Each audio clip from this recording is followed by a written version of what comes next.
Bueno, dentro de los laboratorios más comunes que vamos a encontrar es el examen general de orina, el urocultivo, la biometría hemática, la función renal y el espermcultivo. Vamos a partir con el examen general de orina. Este examen implica la primera micción normal y no representa ninguna molestia para el paciente al realizarla. La primera orina de la mañana es la más concentrada con el sedimento adecuado, por eso es que se pide esta y debe evaluarse dentro de la siguiente hora. También puede ser un poco tiempo después, pero eso lo voy a explicar más adelante. Porque debe ser dentro de esta primera hora, porque se puede contaminar, puede generar lisis de los glóbulos rojos y blancos o desintegración de cilindros. Si está refrigerada a una temperatura de 4 a 8 grados Celsius, se puede evaluar dentro de 4 horas. Tenemos el examen físico, químico y microscópico. En el examen físico vamos a evaluar el color, la claridad del olor y el volumen de la orina. En el examen químico vamos a ver la densidad, el pH, si hay presencia de proteína, glucosa, cetona, sangre, bilirrubina, urobilinógeno y nítridos. Y dentro del examen microscópico podemos encontrar el sedimento urinario, vamos a examinar células, cilindros, cristales o elementos formes de la orina. Bueno, dentro del análisis macroscópico vamos a ver el aspecto de la orina. Una orina normal es limpia y transparente, con un color ámbar amarillo típico. Y esta se debe a la presencia de unos pigmentos llamados urocromos que normalmente están presentes en la orina. En cuanto al color, el color puede ser desde el amarillo claro hasta el amarillo oscuro en función de la cantidad de líquidos que consuma el paciente, y dependiendo si está recién emitida puede hacerse turbia por la formación de depósitos de fosfatos, oxalato o ureros. Si hay presencia de espuma en la orina, esto nos va a sugerir una presencia de proteinuria. Si encontramos pus, se denomina piuria y lo vamos a encontrar en infecciones. Y una orina lechosa nos va a indicar que hay presencia de una gran cantidad de grasa, y esto puede ser debido a una concentración elevada de colesterol y triglicéridos, lo que se va a denominar lipiduria. Y la linfa es la presencia de linfa en la orina. Esta es muy extraña en encontrarla y se denomina hielo. Encontramos diferentes colores, como por ejemplo el púrpura, que es un color también bastante raro y puede darse a una alcalinización de la orina por una infección urinaria causada por bacterias. Una coloración verde puede sugerir una ingesta de ciertos fármacos o espárragos, también tiene que ver con la dieta, y colorantes artificiales como la azulmetileno. Y en ocasiones las pseudomonas pueden también dar un color azul en la orina, y la ictericia efectiva también nos puede adquirir el tono verduzco en la orina. Y una orina roja o rosada puede ser generalmente signo de hematuria o medicamento o alimentos, como puede ser la beterraga, digamos. Y una coloración parda puede ser una presencia de abundancia de bilirrubina directa. También tenemos un color pardo naranja que se va a deber a la presencia de bilirrubina. El azul, generalmente causado por la ingesta de drogas, y como el azul de metileno también. Puede darse también en una enfermedad metabólica bastante frecuente en recién nacido que se llama el síndrome del pañal azul. Y también podemos encontrar una coloración negra que puede ser la presencia de metahemoglobina o la presencia de melanina en la orina. Y también puede aparecer esta coloración en los metabólicos congénitos, como puede ser la alcaptonuria, que es una enfermedad del metabolismo de la glicina. La turbidez, bueno, la orina normalmente es transparente y puede ser turbia por la presencia de sales y cristales. Si la turbidez aparece en la orina recién emitida, puede verse a causas como presencia de bacterias o hongos, células sanguíneas activas o leucocitos, una cantidad abundante de moco también en las vías urinarias, la presencia de líquido prostático y la presencia de semen en la orina también puede ser debido a una prostatitis o una inflamación que puede hacer que se expulse semen en la orina por la eyaculación precoz. El olor, la orina posee un olor bien característico que se describe como pseudo generis, que es un olor débil, aromático, que es de origen determinado. Y en determinadas enfermedades podemos variar el olor, que lo normal, como dije, que sea inolora, que puede carecer, se puede ver en la insuficiencia renal aguda, y la primera orina en la mañana es bastante concentrada y el olor por ende es más fuerte. En cuanto a cantidad y volumen, la cantidad de orina producida al día en un adulto varía dependiendo del estado de hidratación o la ingesta de líquidos que tenga la persona y de las pérdidas extrarrenales.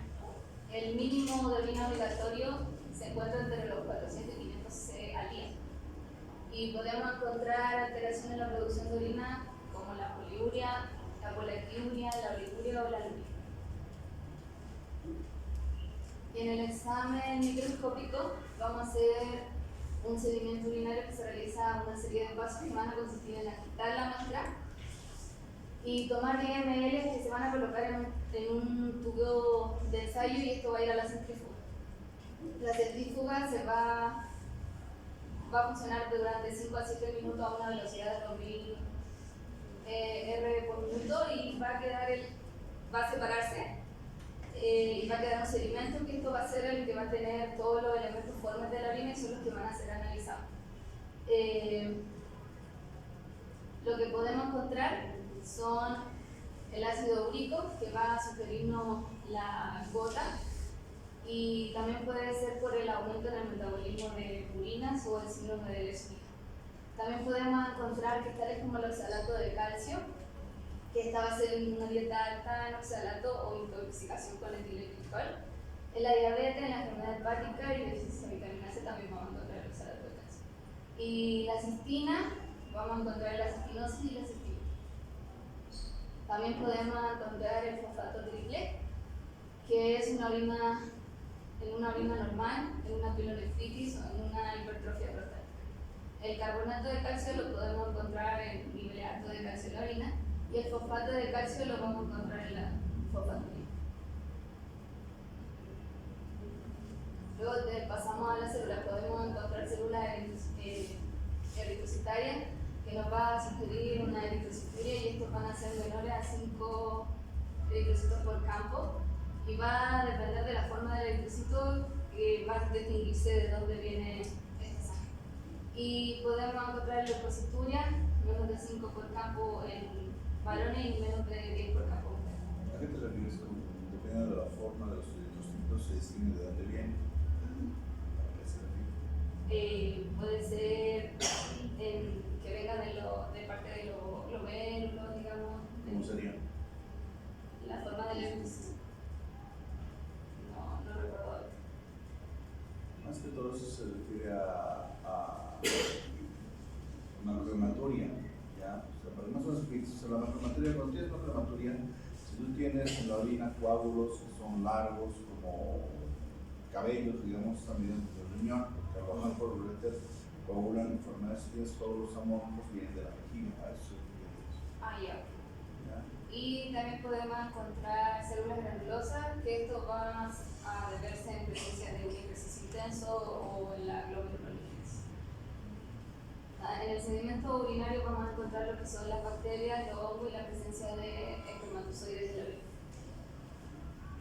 Bueno, ¿cómo vamos a tomar la muestra? Se le pide al paciente que tenga un recipiente estéril y esto lo puede conseguir en cualquier farmacia o el mismo hospital se lo va a brindar. Ideal es que sea después de un aseo o después de una ducha. Y en las mujeres se le pide hacer el aseo con el correspondiente agua y jabón. Va a abrir el recipiente estéril y sin tocar el borde al interior del recipiente y en la superficie en el interior del recipiente. Con una mano va a separar el doblez de la piel que circunda la abertura urinaria y va a mantener separados hasta que salga la muestra. Después va a comenzar a soltar en el excusado y una vez que suelta el primer chorro, el segundo chorro va a ir que va a ir a la muestra. ¿Por qué? Porque porque el primero supongo que está como más contaminado, ¿no? ¿Por qué? Porque viene más concentrado. Es por la letra, ¿no? O sea, debe ser la de contaminación. No, si intentas limpiarlo primero, luego recién sacas el segundo. Y por eso se sigue eso mucho. Y cuando ya tenga una cantidad suficiente para la muestra, cierra el recipiente y lo rellena con sus datos y va al laboratorio. En el caso del hombre, primero lavarse las manos con agua y jabón, abrir el recipiente nuevamente sin tocar el borde, el interior o la superficie interior de la tapa del recipiente. Hay que hacer un repliegue del prepucio y comenzar a orinar en el excusado. Y cuando el flujo de orina sea constante y sin interrumpir, se debe colocar el recipiente estéril abajo del flujo para captar la muestra de orina. Después hay que recalentar la orina hasta que el recipiente esté medio lleno o hasta que el flujo pare y o disminuye significativamente y se tapa y va a la hora.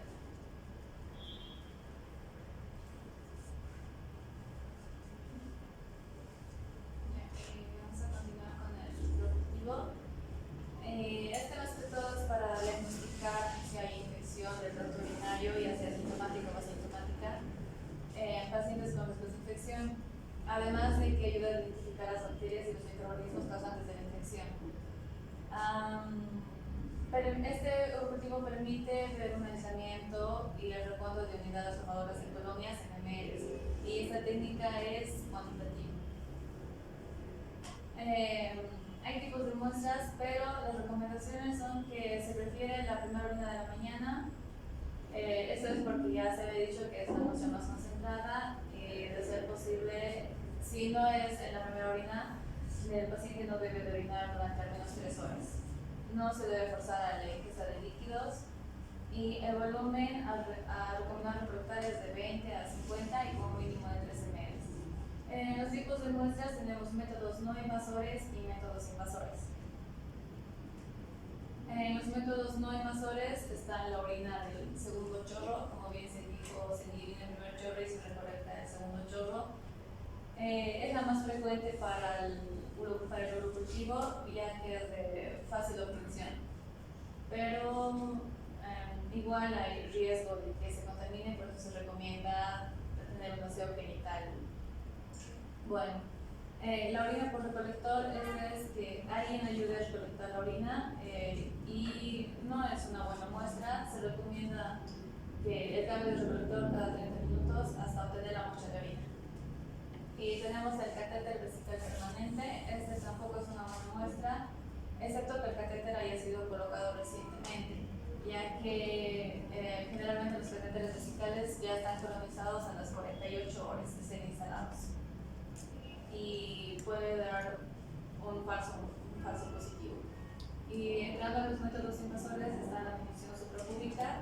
Este es el método de preferencia para la obtención del cultivo y ya que evita una contaminación por la uretra. Sin embargo, solo se reserva en casos especiales ya que es invasiva. También tenemos la cateterización vesical transitoria, que igual se considera una alternativa a la función vesical, pero también es un procedimiento invasor y no se usa frecuentemente. Aquí la técnica de la punción suprapúbica, que primero se debe realizar la antisepsia de la piel y la anestesia local, y con una jeringa de 10 ml con aguja larga, que sería el calibre 19, se debe punzar la vejiga a 1,5 centímetros de la síntesis pubiana en la línea media, y el paciente tiene que estar en decúbito supino. Se aspira el contenido y se coloca la muestra en un frasco estéril. Se tiene que poner el nombre no en la tapa, sino en el frasco, y si hay sospecha de una infección urinaria por bacterias anaerobias, la muestra debe ser enviada inmediatamente al laboratorio. En el cultivo específicamente permite el aislamiento y el recuento cuantitativo desde 1000 a 100.000 unidades formadoras de colonias. Se siembra más que todo en los medios en placa CLEF, agar cronogénico, el agar saclema, el agar máximo, y se debe incubar a 35-37 grados centígrados en aerobiosis durante 24 a 48 horas. Y lo que es la lectura del cultivo se ve si sale de 1 a 10.000, entonces se informa que son menos de 1 a 10.000 unidades formadoras de colonia por ml. ¿Y qué con eso? Bueno, estás diciendo. Sí. Y si sale de 10.000 a 100.000, si es un patógeno sin células exteriores, se informa el microorganismo, el número de colonias, el antibiograma y la valoración clínica. Si son 2 patógenos, se informa los microorganismos, el número de colonias y se solicita una nueva muestra. Y si son más de 2, entonces se forma por cultivo mixto y probable contaminación. Si forma más de 100.000, entonces si son 1 o 2 patógenos, se informa la identificación más el antibiograma, y si son más de 2, entonces cultivo mixto y probable contaminación. ¿A qué se refiere todo lo anterior entonces? Es a lo que se lee y a la conducta que tiene que Si son 50.000. Si van de 10.000 a ver si es 1 o 2 patógenos. Y ver Si es un patógeno, ahí se ve el antibiograma y se da un tratamiento. los 50.000 no te dan antibiograma. Lo que todos estos dos diapositivas se refieren a que si tú tienes un recuento de 50.000 o menos, te va a decir que pues sí puede ser una infección urinaria, pero no te va a dar antibiograma. Y obviamente tú, si el paciente es asintomatológico, le das tratamiento, si no, Sí, no. es mínimo, no, a eso se refiere. Pero si es más 100.000 o más de 100.000 unidades formadoras de colonias, ya sea 1 o 2 o lo que tú quieras, sí o sí le tienes que dar antibiótico y te va a dar si es sensible, o sea, el antibiograma, si es sensible, resistente, intermedio, qué sé yo. No, a eso se refiere. Lo que es la técnica de siembra de cultivo, se toma la cantidad estabilizada de la muestra, que es 0,001 ml o 0,01 ml. Se deposita la muestra de orina en el centro del lagar seleccionado, se esteriliza el asa de siembra y se va tocando la muestra en el asa y se traza una línea vertical y se procede a realizar la siembra estirando de lado a lado de la gama. Y este es un resumen más o menos de la guía de interpretación de los resultados procesamiento de los cultivos. Básicamente lo que hacen ahí es siembra, es como sembrar una planta prácticamente. Todito el recipiente y de lugar en lugar le van poniendo gotitas, ponen una gotita que sé yo de ciprofloxacina, una gotita de levo, de amicacina y demás, y donde ven que se está reproduciendo, pues es resistente, ¿no? Y donde ven que no se ha reproducido es sensible, entonces tú puedes usar este tipo de medicamentos. Básicamente es eso. ¿Cuál es tu nombre? Minka. Okay. En la biometría hemática tenemos la serie roja, por ejemplo, que viene a ser el conteo eritrocitario, el hematocrito, la hemoglobina, el volumen corporal medio, la hemoglobina corporal media.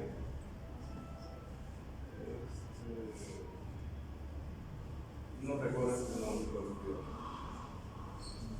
los reticulocitos y el IRB.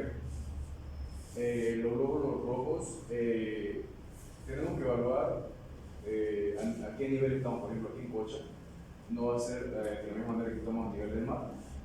Por ejemplo, en hombres los glóbulos rojos van a ser de 5.7 a 6.1 millones, y en mujeres viene a ser un poco menos por el tema de la menstruación, y que va disminuyendo también por la masa muscular, que viene a ser 4.2, 5.4, pero es relativo, depende del calibre que tenga la máquina, cómo lo van a cuantificar y el parámetro que se está usando. Ahora, a mayor altitud, que son igual o superior a 2.500 metros sobre el nivel del mar, en hombres será un poco más elevado, por ejemplo La Paz, que es donde hay menos oxígeno por la altura, que viene a estar en 5.2 a 6.8 millones, inclusive hasta 7. En mujeres de 4.7 a 5.9 millones de glóbulos rojos. La hemoglobina es un parámetro que se usa de Bueno, en esta imagen tengo de 13.8 a 17.2, pero algunos hospitales acá he visto que usan de 13 a 16. Y en un hombre para decir que tiene anemia sería inferior a, o de 12 o menos. Ahora una mujer sería de 11 o menos. Ahora, en mayor altitud, que va a estar va a haber mayor producción de glóbulos rojos, en hombres sería de 15.3 a 19 incluso.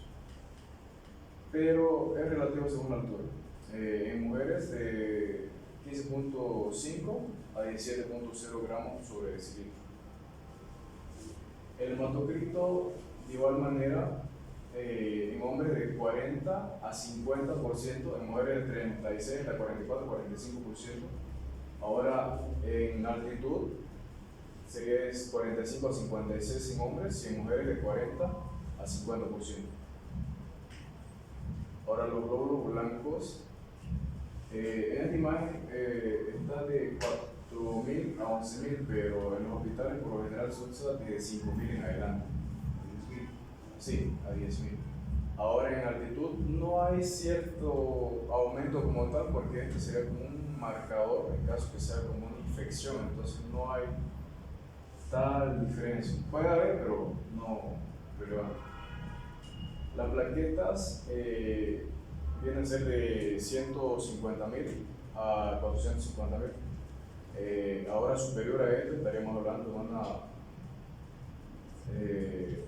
plaquetopenia, o no, digo, superior a esto sería PANSI,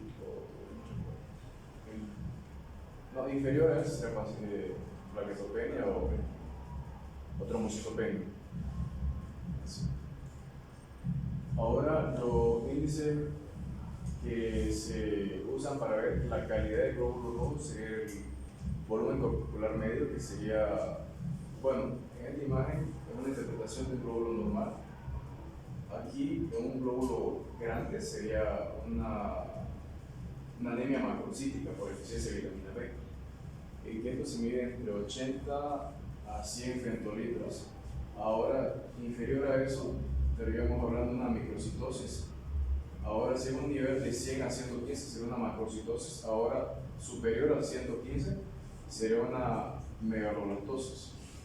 Ahora, en el volumen corpuscular medio, la hemoglobina corpuscular media se mide de 27 a 31 picogramos, que inferior a esto estaríamos hablando que habría una deficiencia de hierro. Por lo general, estos valores están un poco disminuidos en los pacientes que están con insuficiencia renal, una enfermedad renal crónica. La concentración de hemoglobina corpuscular media se mide en 32 a 36 gramos sobre decilitro.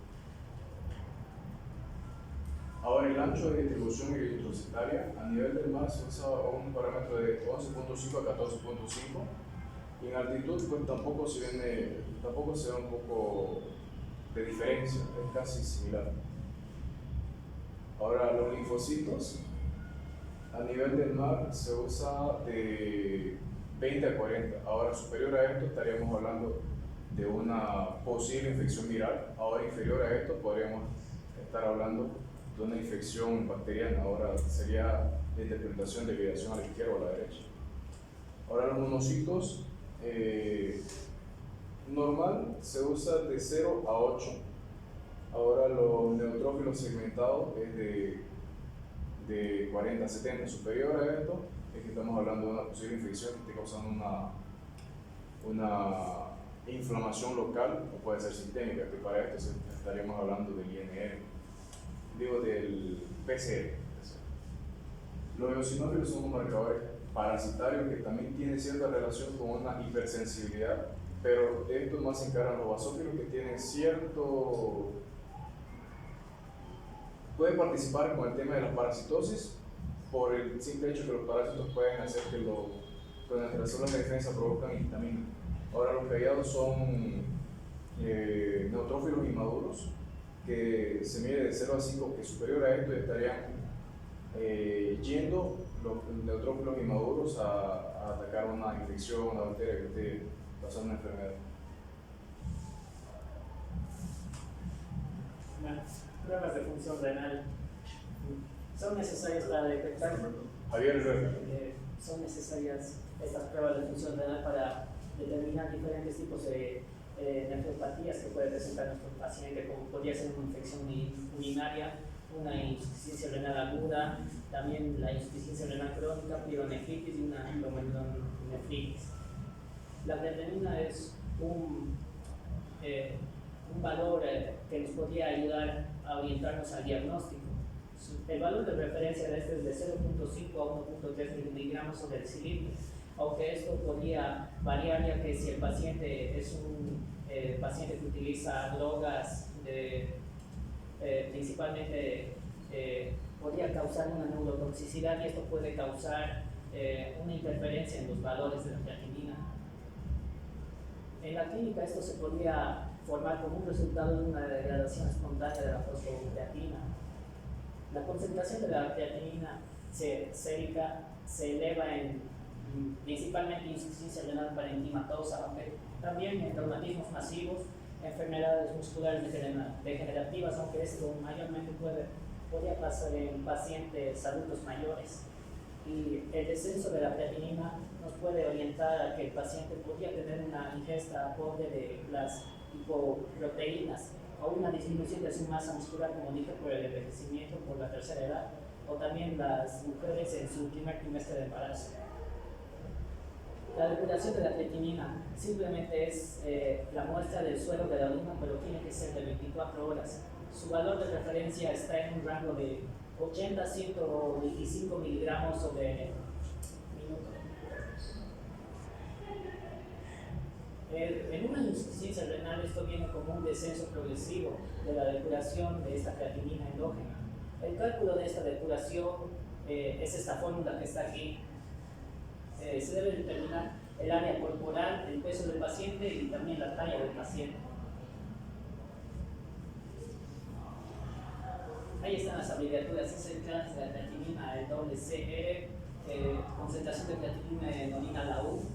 La A es la superficie corporal en metros, la concentración de creatinina es con el símbolo P, y el volumen de orina en mililitros por minuto es el símbolo de B. El valor de la superficie estándar es 1,73, aunque esto podría ser también un valor de una constante.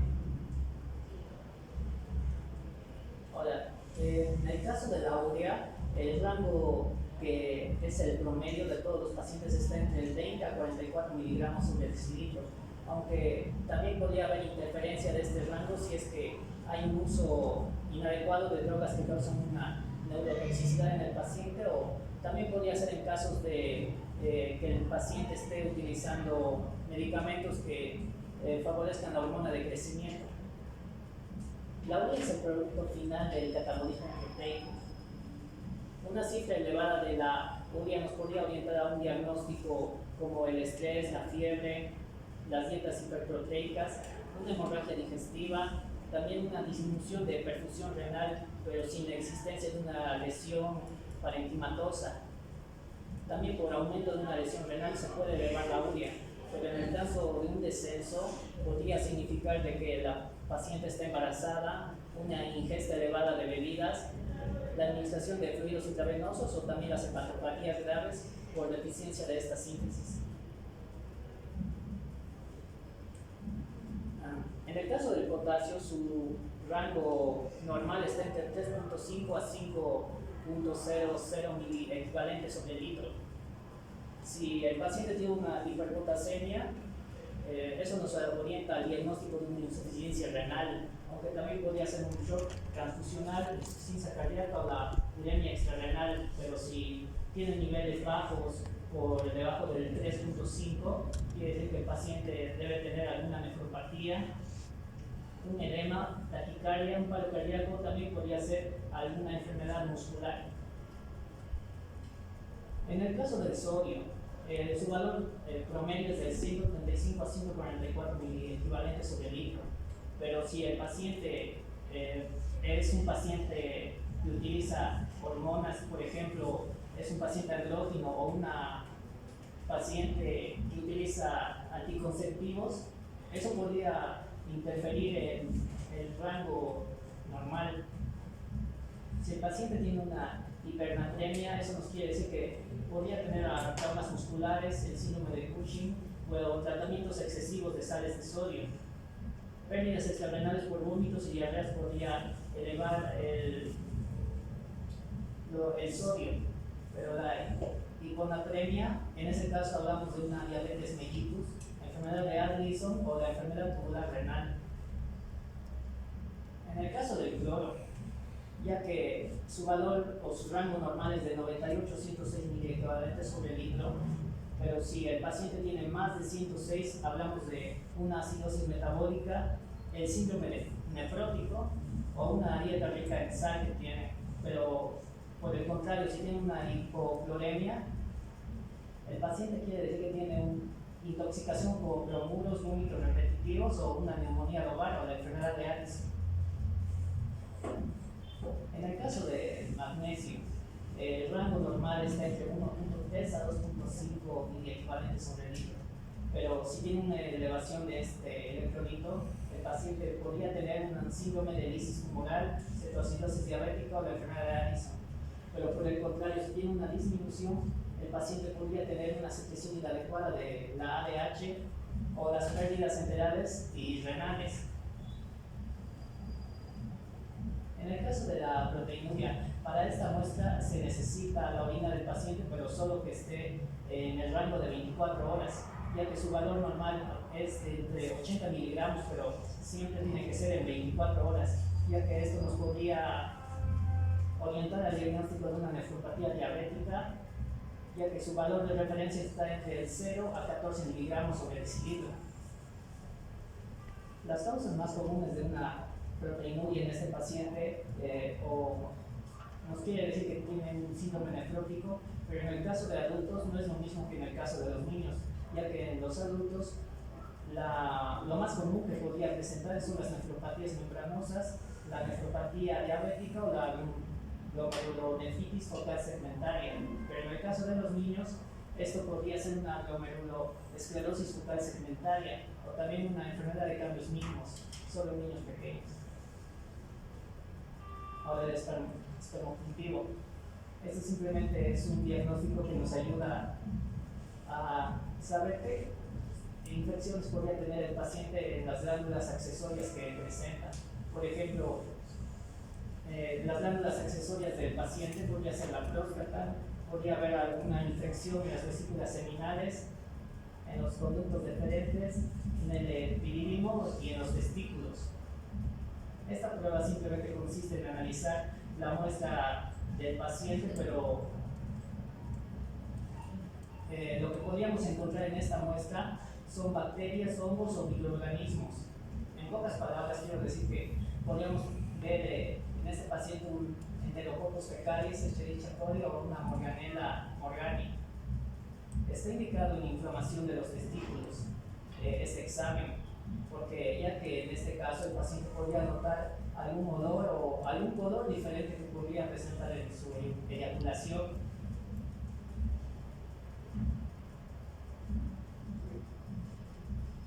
¿Puedes poner la luz, por favor? Ahorita creo que hay un poquito de tiempo. Yo les voy a dar la información. Ya la que les debía. Ya, y las preguntas nos voy a estar más. Vamos a ver. Todas las preguntas.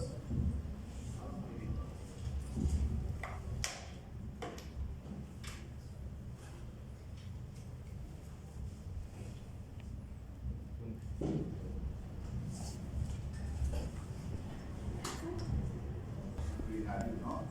Bueno, pues son hallazgos poco frecuentes en el examen general de urología, la ginecomastia, por ejemplo.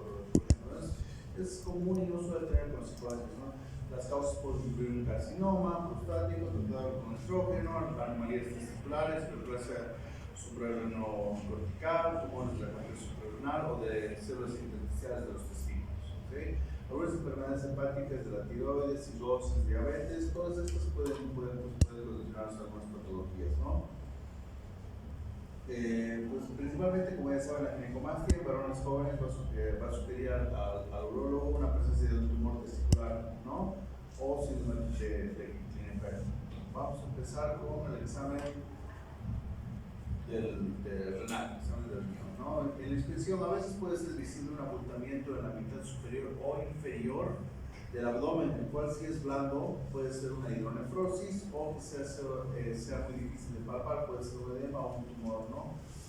Por ejemplo, hoy día operamos una paciente con una hidronefrosis. ¿Qué es una hidronefrosis? Ese riñón ya no servía, no estaba totalmente dilatado, pero era más o menos como una cáscara de huevo, ¿no?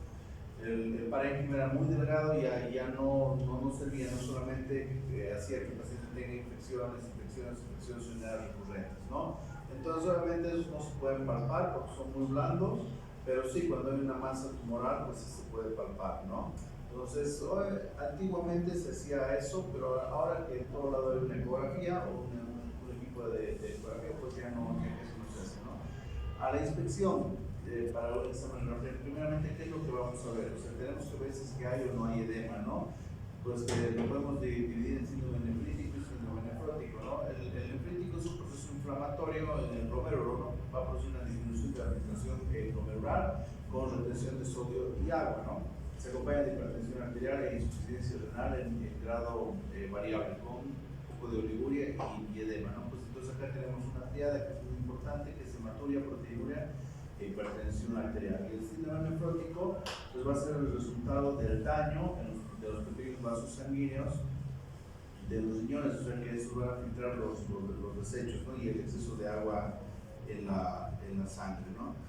Bueno, ustedes como ya saben, se puede volver edema leve facial o periorbitario, el edema de mayor, va a haber un edema de mayor magnitud, va a ser pálido, blanco y localizado principalmente en miembros inferiores, ¿no? Zonas de interior. ¿Por qué? Porque la sangre por gravedad pues va para abajo, ¿no? Y obviamente tenemos un edema generalizado, que ya sabes, se llama nasario, ¿no?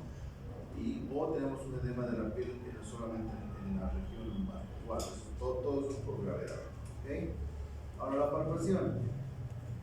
Ustedes saben que los riñones están debajo del diafragma y en las últimas vestigios. Están muy protegidos de los traumatismos por esto, ¿no? Debido a la posición del hígado, ustedes allá, como habíamos visto en la anatomía, el riñón derecho va a ser un poquito más bajo que el izquierdo y o sea, los riñones van a ser un poquito difíciles de palpar debido a la resistencia en torno de los músculos del abdomen y por lo que están fijos, ¿no? O sea, la mujer se mueve un poquito más, ¿ok?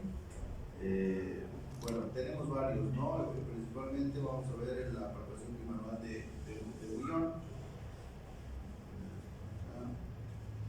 ¿Ya? Pues o sea, siempre el paciente va a estar en decúbito dorsal, puedes colocar al paciente en una posición supina sobre la superficie, una superficie dura, ¿no?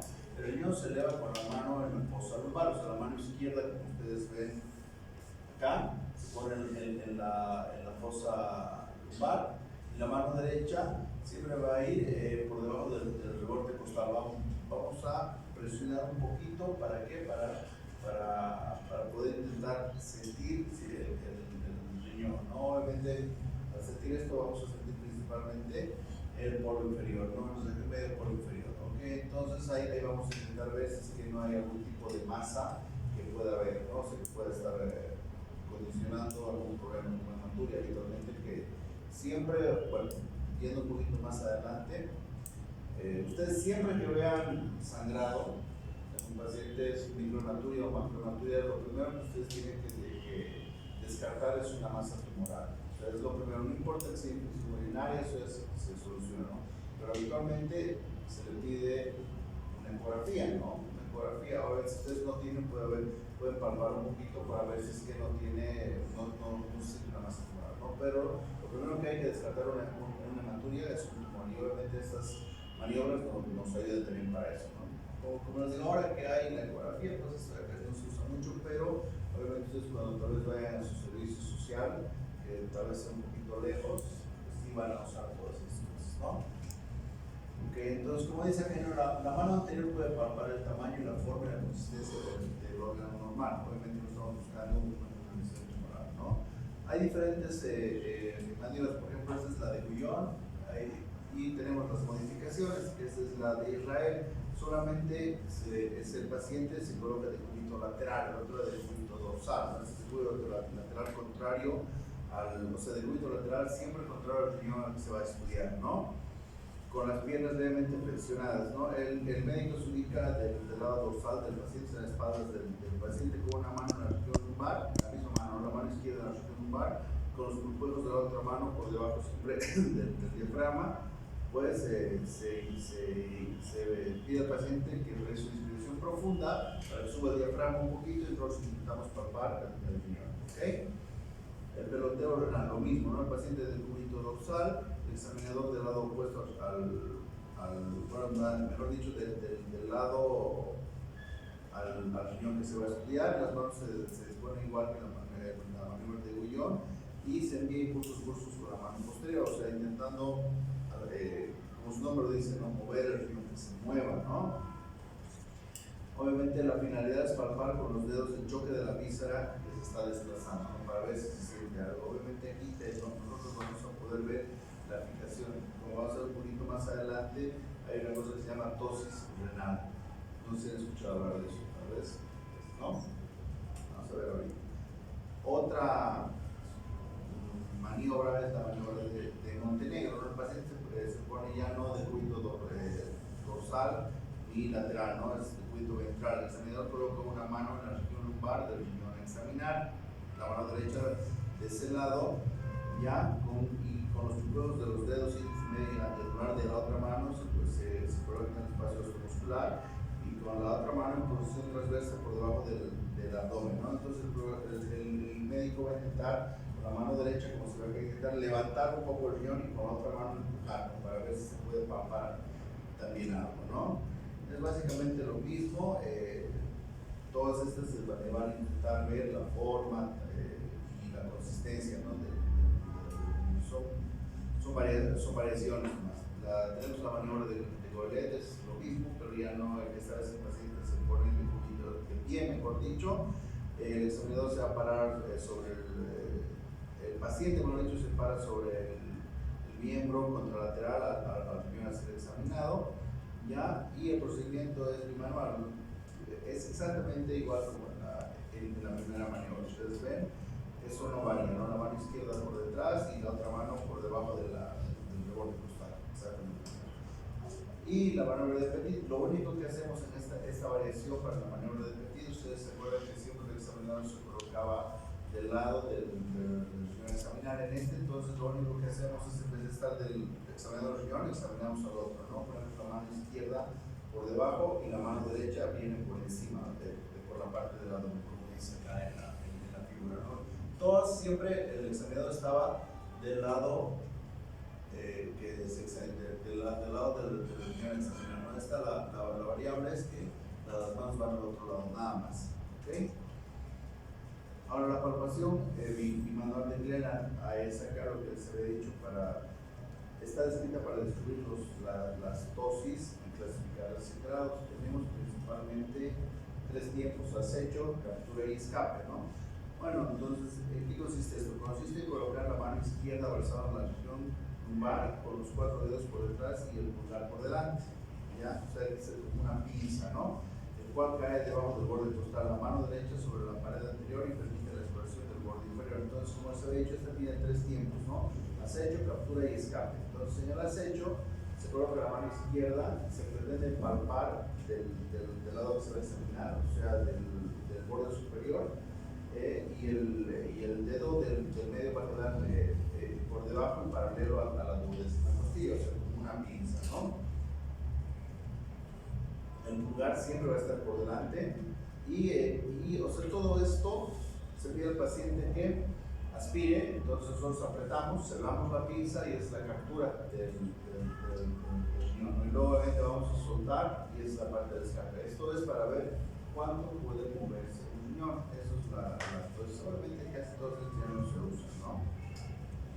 Ahora, algo importante, digamos, lo que sí realmente les va a servir, ¿no? El examen renal, tenemos la perfusión.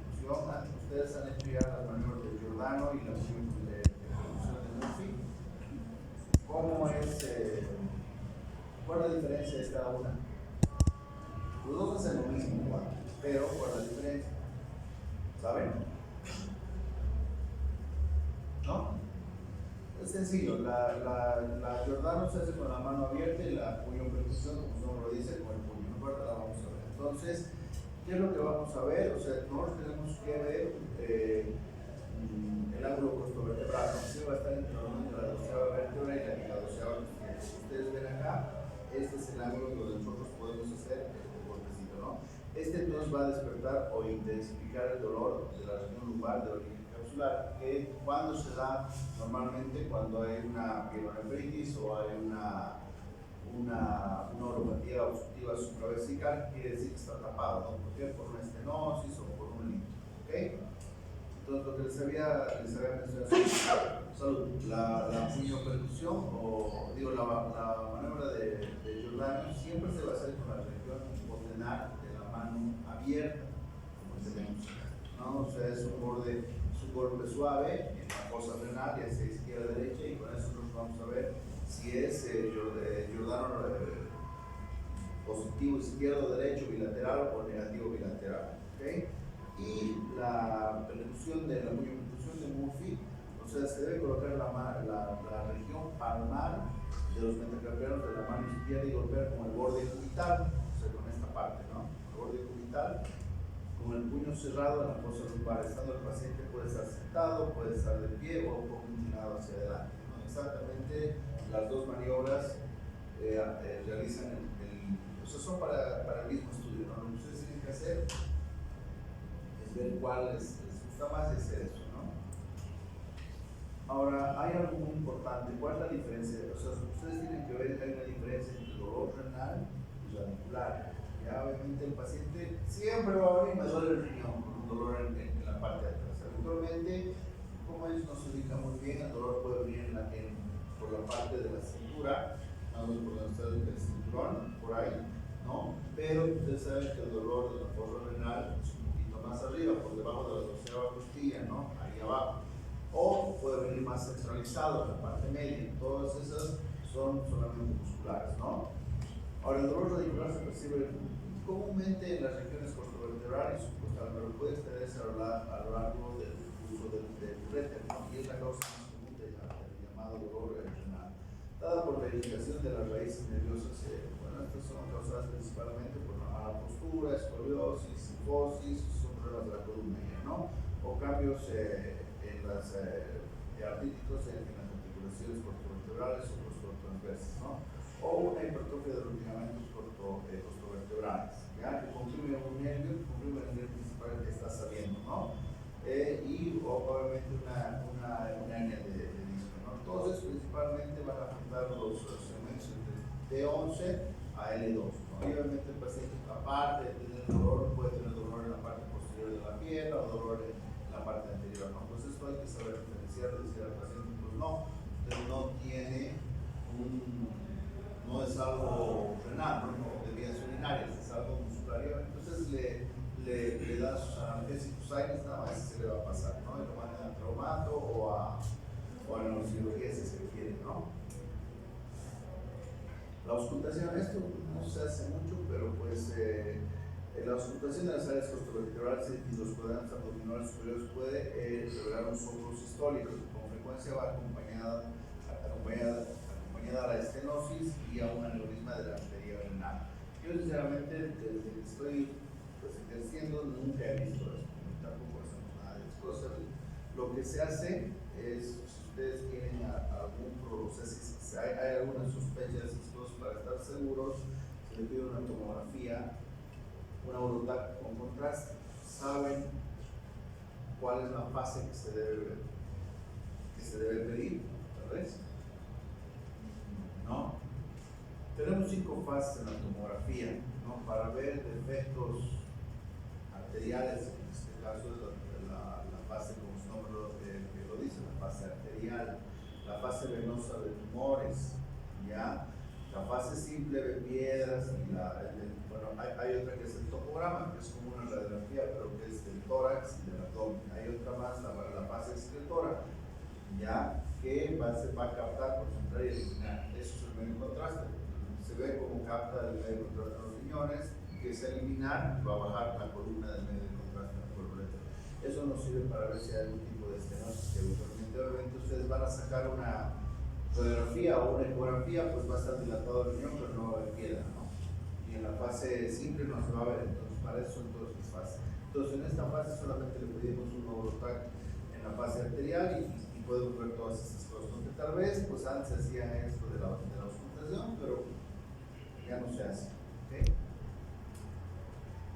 Ahora, el dolor renal y el dolor ureteral es obviamente muy diferente, ¿no? Como su nombre lo dice. El dolor renal es un dolor visceral que casi siempre se produce por la distensión súbita de la cápsula renal, ¿no? Es un dolor sordo constante y pues va a tener una sensación, el paciente no se va a poder, o sea, no va a querer ni moverse, ¿no? Y supuestamente este tipo de dolor dice que es 100 veces más fuerte que el dolor del parto, ¿no? Un paciente que ustedes, bueno, no está pasado, ¿no? Pero yo una vez he visto, ¿te duele? Sí, no, ya no me duele, tengo que operar, ¿no? Una piedra dice, no, pues me está doliendo, ¿no? Sí, mucho, sí, doctor, opéreme, no se le puede cobrar lo que ustedes quieran y el paciente va a aceptar.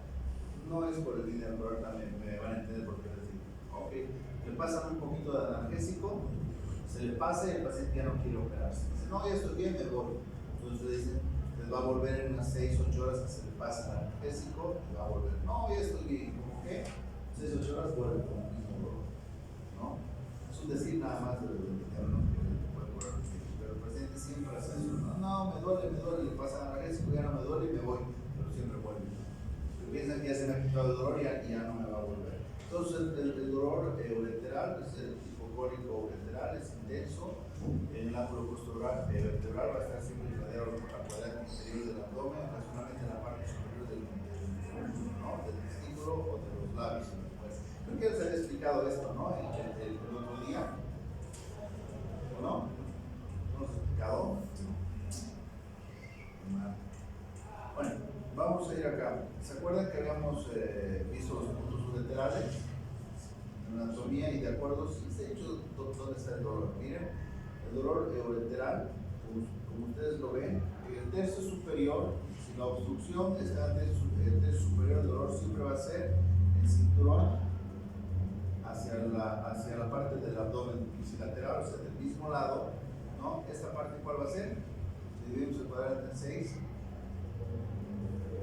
Está un poquito alto, normalmente es el flanco, ¿no? El flanco, en este caso, es izquierdo del paciente, pero si el dolor es tercio medio y abajo un poquito, hasta la fosa ilíaca, se había dicho, ¿no? Y si el dolor, la obstrucción está en el tercio inferior, se había dicho que incluso puede llegar hacia la parte del testículo, ¿no? O sea, con todo esto nosotros ya nos vamos a dar cuenta probablemente dónde esté, a qué nivel esté la obstrucción. Los puntos ureterales, pues ya se ha dicho, ¿no? Tenemos uno superior, medio y inferior. Estos están de acuerdo a sitios anatómicos, ¿no? Tenemos las crestas ilíacas, tenemos, obviamente pueden ser, es que hay diferentes, ¿no? Tenemos el que más se usa es con la articulación, el borde superior de la articulación sacroiliaca con el borde inferior de esta misma articulación sacroiliaca y la entrada a la vejiga, ¿no? Que es los meatos. Entonces ya tercio inferior, tercio medio y acá esta parte ya es tercio superior. ¿Okay? Entonces, los puntos dolorosos, como ustedes ven acá en la parte posterior, si está la obstrucción solamente en el tercio superior, le va a doler en la fosa renal y en la parte anterior, ¿no? Un dolor recto, como se había dicho, el cinturón. Si el dolor está en tercio inferior, va a ser hasta la fosa ilíaca, y si está en tercio inferior, hasta los testículos o hasta los lados mayores en las mujeres. ¿Okay? ¿Alguna pregunta o duda hasta por acá tal vez? ¿No? ¿Qué tipo de dolor es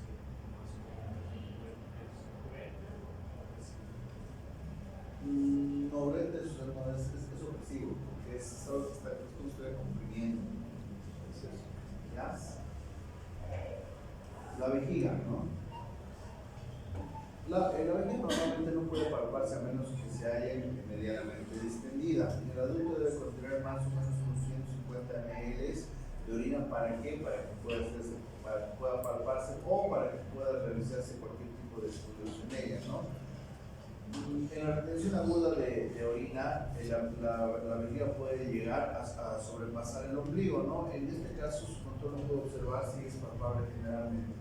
A Ustedes saben que la vejiga es como una bolsa, ¿no? ¿Qué músculo es?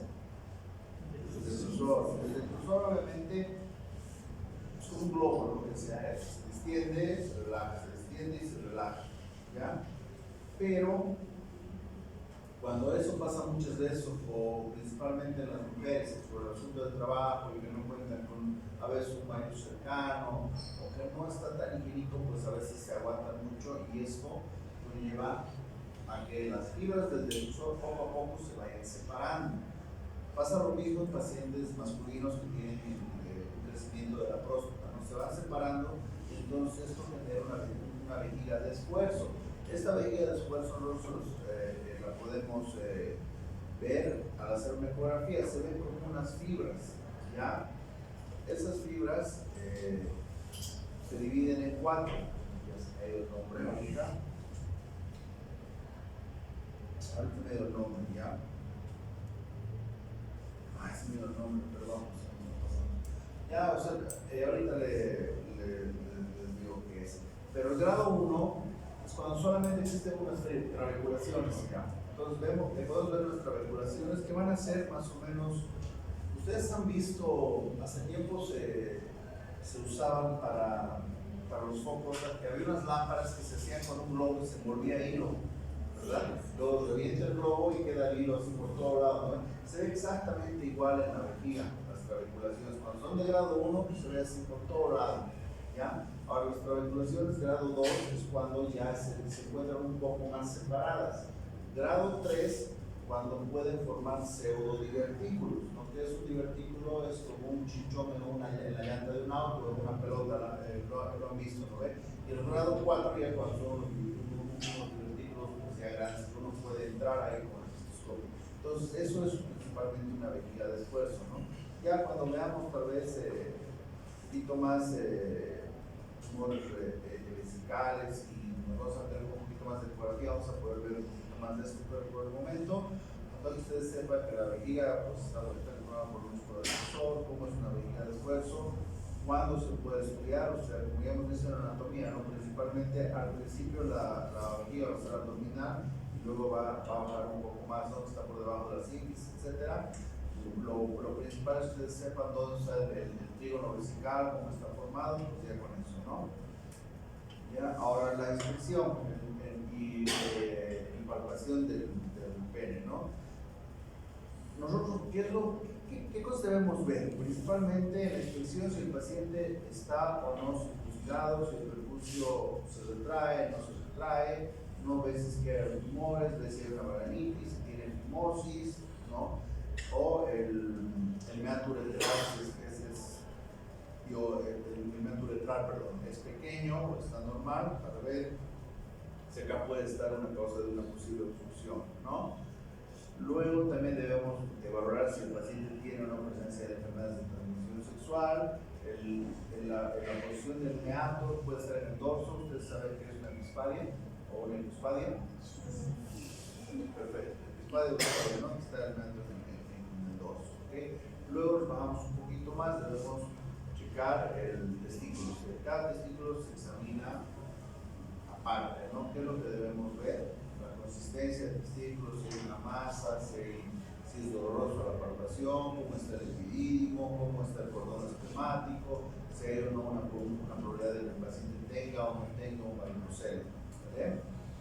Como se ve acá, siempre los testículos se deben estudiar con ambas manos, ¿no? Cualquier lugar endurecido o doloroso, más o menos debemos sospechar sobre un tumor testicular. ¿Por qué un tumor testicular?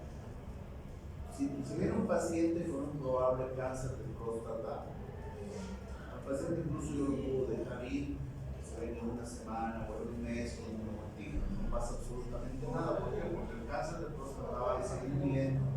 Se dice que desde que aparece el cáncer de próstata, sin que se le haga absolutamente nada al paciente hasta que se muere, pasan 10 años. Entonces sí tenemos bastante tiempo para tratar a un paciente con cáncer de próstata, pero un paciente con cáncer testicular, desde que aparece hasta que el paciente ya se muere, habitualmente son 6 meses, un poquito más tal vez. ¿no? Pero ya desde que el cáncer sale del testículo, ya el paciente pues, tiene que ir a comprar su ataúd o algo así. O sea, es muy agresivo el cáncer del testículo, ¿ok? Y habitualmente este cáncer se da de la adolescencia hasta 18, 20, más o menos 20, 22 años, y en la parte final de la vida, los 20, los 60, para arriba, en la parte central no se da. No he visto yo ninguno, y aparte en la literatura tampoco dice eso, ¿no? Entonces ya saben, ¿no? Debemos palpar cuidadosamente ambos testículos, ¿no? Como acá, esta imagen me muestra el anillo inguinal interno y el externo, ¿no? Obviamente eso es para ver si el paciente puede tener o no criptorquidia. Ustedes saben que la criptorquidia es la falta del descenso de uno o ambos testículos, ¿no? Hacia la bolsa total. Entonces, de acuerdo a donde esté, pues podemos nosotros ver qué tipo de tratamiento le podemos dar, ¿no? Y todo paciente que ustedes vean, ¿no? Sepan que ha tenido criptorquidia, sea unilateral o bilateral, tienen que controlarlo cada 6 meses con una ecografía del testículo o marcadores tumorales. ¿Saben cuáles son los marcadores tumorales para el testículo? ¿No?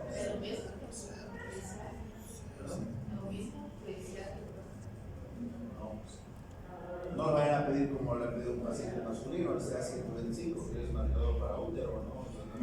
Entonces se han pedido. Se les pide la fracción beta de la hormona gonadotropina coriónica, la alfa-fetoproteína y la LDH. Esas tres se les pide, con eso es todo lo que se hace, ¿no? Parece la fracción beta de la hormona gonadotropina coriónica. Ah, no, pero es para embarazo. No. La fracción beta de la hormona gonadotropina coriónica es muy diferente, ¿no? a la que se hace para el embarazo. Ya, entonces siempre hay que ver eso. O sea, cualquier paciente con una masa tumoral, lo primero que ustedes tienen que descartar es su tumor. ¿Cómo se descarta eso? Muy bien, con una ecografía. Ustedes van a ver, le piden la ecografía, el paciente viene y le dice, el testículo, o sea, puede tener una epididimitis, pero el testículo está indemne, no tiene nada, perfecto. Entonces no es un tumor, ya, le damos antibióticos, va a hacer lo que quiera, ¿no? Pero que el testículo esté. ¿Ok? Entonces, obviamente, como ustedes ven acá, ¿no? Son tumores testiculares, ¿no? Muy diferente. Ahora, en el hidrocele, como sus compañeros, pues que dieron el otro día, ¿no? Algo de hidrocele, siempre va a haber líquido, y el líquido se hace la prueba de transiluminación. No es lo mismo hacerle una prueba de transiluminación a un paciente con un tumor, que es una masa sólida, obviamente que la luz no va a poder pasar, ¿sabes? Pero acá sí va a pasar, ¿no? En los niños, habitualmente, esto del hidrocele puede ser algo normal hasta el año, ¿ya? Entonces, si continúa después de un año, pues ya esto hay que prepararlo quirúrgicamente. ¿Se acuerdan dónde, hablamos, dónde va a estar el líquido? El testículo, ¿cuántas capas tiene? Digo, el escroto de la piel hasta llegar al testículo, ¿cuántas capas tiene? 7. ¿En qué capa va a estar esto? ¿O entre qué capas va a estar? La vaginal, entre la rama parietal y visceral. ¿Okay? Siempre es ahí, ¿ya? No es un lugar, es muy importante eso. Ustedes van a ver eso, no van a ver los seres grandes. Habitualmente niños van mucho viejitos, a partir de los 60 años, ya el retorno de los ganglios linfáticos ya no se da y empiezan a colectar ahí. ¿Ok? Bueno, en el epididimo, ¿no ves? Dice que el epididimo está estrechamente unido a la cara posterior del testículo, mientras que en otras ocasiones está bastante separado del epididimo. Deberá palparse cuidadosamente para averiguar si es que hay algún aumento del tamaño o la consistencia. Algo muy común que está acá en la cabeza del epididimo son quistes, ¿no? Obviamente los quistes testiculares habitualmente no molestan, ¿no? Están ahí, pero no causan ninguna molestia. Algunas personas sí los convencen para quitar quistes pequeños. No es una cirugía complicada, se esteriliza todo el testículo, se liga, se reseca todas las capas que les he dicho hasta llegar al epidídimo y se reseca el testículo, ¿no? Hay quistes de epidídimo muy grandes. Estos van a causar dolor cuando van a empezar a comprimir el conducto deferente, ¿no? A eso sí hay que quitarlos. Ahora, ratitos, si tenemos chance, les ponemos una cirugía de esas. ¿Ya? Ahora, el examen vaginal, principalmente el examen vaginal, pues va a ser ginecología, ¿no? Pero con ginecología también se hace, ¿no? ¿Qué es lo que vamos a ver acá? Vamos a ver todas las enfermedades del aparato genital femenino que puedan afectar de manera secundaria a los órganos urinarios, ¿no? En recién nacidas y en la niñez, en especial el vestíbulo vaginal en busca de una abertura única, ser uno genital común, ¿no? Vamos a ver si es que el paciente puede tener una función labial, segmentación del clítoris y la falta de función de la horquilla anterior, ¿no? Para una necesidad. Principalmente lo que nosotros vemos acá, no sé si han escuchado las maniobras de Marshall. La maniobra de Marshall es decir a una paciente que esté de pie, ¿no? Pueden poner un bañador ahí y le dicen que empuje, ¿ya? Habitualmente va a perder un poquito de orina, ¿no? Esto nos sirve para nosotros acá ver si la paciente tiene una incontinencia urinaria. No sé si se ha hablado de incontinencia urinaria, ¿no? Bueno, tenemos tres tipos de incontinencia urinarias. Una incontinencia urinaria de urgencia, una incontinencia urinaria de esfuerzo y la mixta. De urgencia, obviamente, cuando el paciente le da ganas de orinar y el rato hasta que llega al baño y ya se hizo un poco de pipí. La de esfuerzo, ¿no? Es cuando el paciente tose, estornuda, ríe o levanta algún objeto pesado y pierde unas gotitas o chorritos de orina. Eso es muy incómodo. ¿Por qué? Porque las pacientes femeninas empiezan a aislarse por el olor y obviamente las infecciones urinarias, ¿no? Esto se da porque el piso pélvico pues, pierde la fuerza, ya sea por la edad, por la menopausia o por los múltiples embarazos, ¿no? Va perdiendo, ¿no? O también en algunas personas, ¿no? Como fisiculturistas, digamos, ¿no? Que están todo el tiempo con una presión abdominal muy alta por levantar pesas, ¿no? Cuando son jóvenes no pasa nada, pero ya a los 50, 60 años ya van a ir orinándose de cada hora. Por aquí mínimo esfuerzo, hay.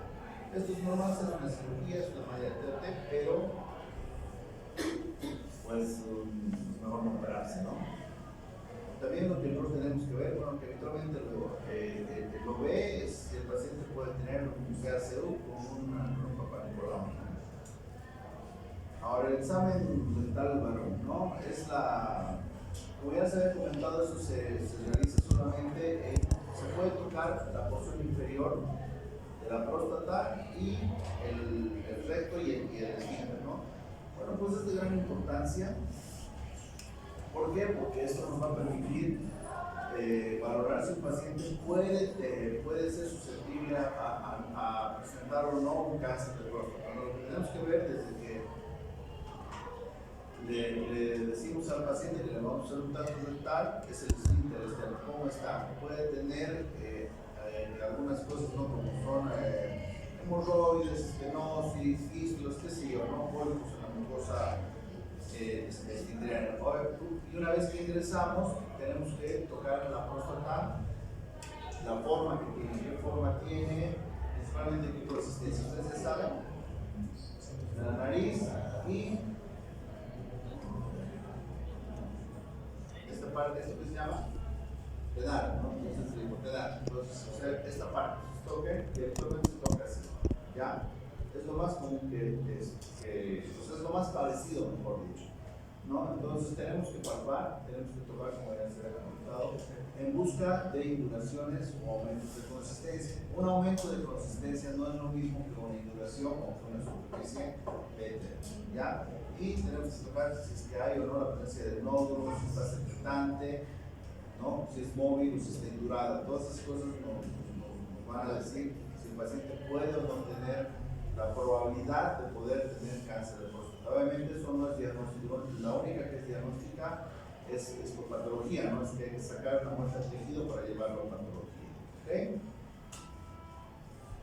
¿Qué posiciones vamos a tener para hacer el tacto dental? Pues la número 1, como ustedes ven acá, la posición del glúteo supino, la posición del lateral izquierdo, posición de Sims, la posición pectoral o la bipedestación con flexión. Al paciente se le dice que se agache. Ustedes pueden usar cualquiera de esas posiciones, pero la que habitualmente más tolera al paciente es esta, la número 2, ¿no? ¿Cuál es? La del cúbito lateral izquierdo, ¿no? ¿Por qué del lado izquierdo y no del derecho? ¿Qué? ¿Usted les va a llegar hasta el estómago? No, perdón. Tú eres diestro, ¿no ve? Es más cómodo hacer este lado. Ahora, si es izquierdo, pues ya se ponga el cúbito lateral izquierdo. ¿Ya? Te va a ser más fácil, ¿no? Por ese lado. Por eso no más. Igual para la biopsia de próstata usamos esta posición. ¿Por qué? Porque voy a trabajar con mano derecha. No es más fácil tener un paciente acá, trabajar de este lado que trabajar de este lado. No. Y del otro lado, pues no. Bueno, como ya se ha dicho, ¿no? Tenemos que ver en tanto la expresión, tenemos que palpar la región perineal, se puede visualizar el hemorroides, cisternas, palpamos el esfínter, no contónico, cetónico o hipotónico, una vejiga neurogénica no se puede introducir el dedo. ¿Por qué quiere decir eso? Porque cuando toca el paciente se va a empezar a orinar, ¿no? Algo muy importante es cuando uno hace tactos rectales, ver si el paciente le duele, no se ve que se siente dolor o una molestia, ¿no? No es lo mismo que le duela o que tenga una molestia. Cuando hay dolor, habitualmente es una prostatitis y ya no haga más de eso, ¿no? ¿Por qué? Porque puedo presionar una bacteria, ¿no? Dedos medidos de tamaño, cada dedo, ¿no? Dedos medidos de tamaño de la próstata y cada dedo más o menos son 10 gramos, ¿ok?